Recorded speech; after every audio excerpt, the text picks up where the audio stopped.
Hi, it's BJ Radomski again, founder of Big Picture Business Builders, the Coach Training Academy, and author of The Miracle of Coaching. And I'm here happy to bring you your second lesson in the free coach training series. And our last lesson, we touched on questioning, which is the root of coaching.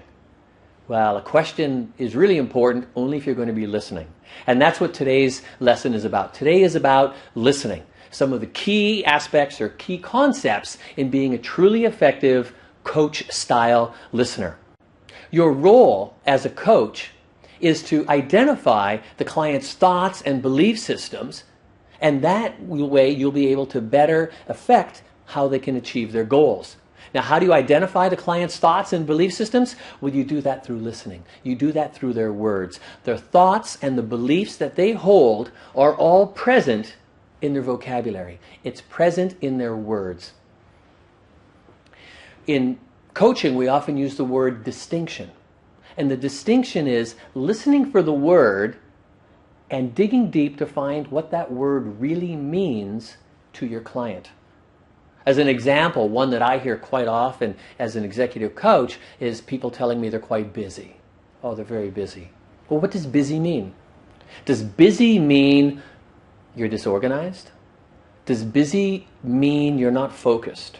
Does busy mean you just have too much opportunity?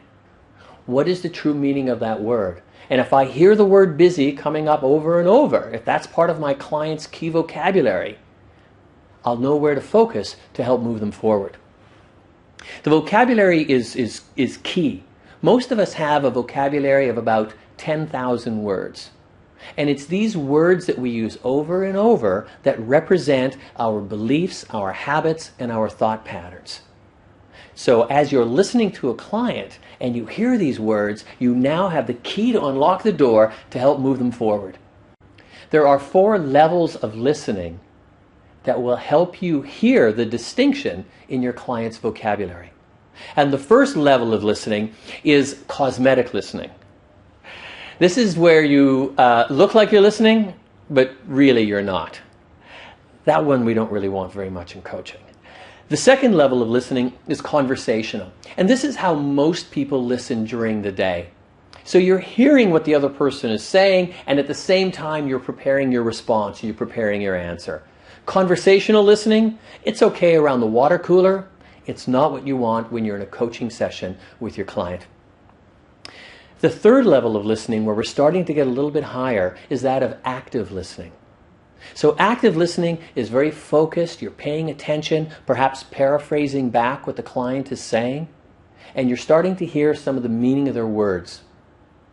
Now you're getting close. Now you're starting to listen to like a coach. But it's the fourth level where the magic really lies. It's the fourth level of listening, which is deep listening. And as a coach, what you want is deep listening. And in deep listening, you're focused more on the client than you are on yourself. And in fact, that's why many coaches do their work over the telephone. They're able to lock themselves in a quiet room in a corner where there's no distraction, and all they have is the sound of their client's voice. If you're coaching with your client face-to-face, as a trainer or a consultant, as an HR manager or as a business executive, you don't have that luxury, but you can still develop the habit of deep listening. Deep listening comes from a couple of things. First, it gets better with time over practice. The real key to deep listening is an attitude. And it's an attitude of, I am here to serve. And when you listen to a client with a serving attitude, deep listening will come that much easier to you. You might need to do an exercise to get calm first, eliminate all distractions so you can sit down, be one-on-one, and hop into the deep listening. When you're listening, there's a couple of things that we want to reinforce that'll help you be a tremendous coach. And one of them is don't presume what the client is going to say next. Always listening. Be there with open ears. Don't second guess what you think they're going to say. That takes you out of being present. The second is don't refer to your similar experience. Oh, I know how you feel. That happened to me once. No. This is all about the client. This isn't your opportunity to tell your story.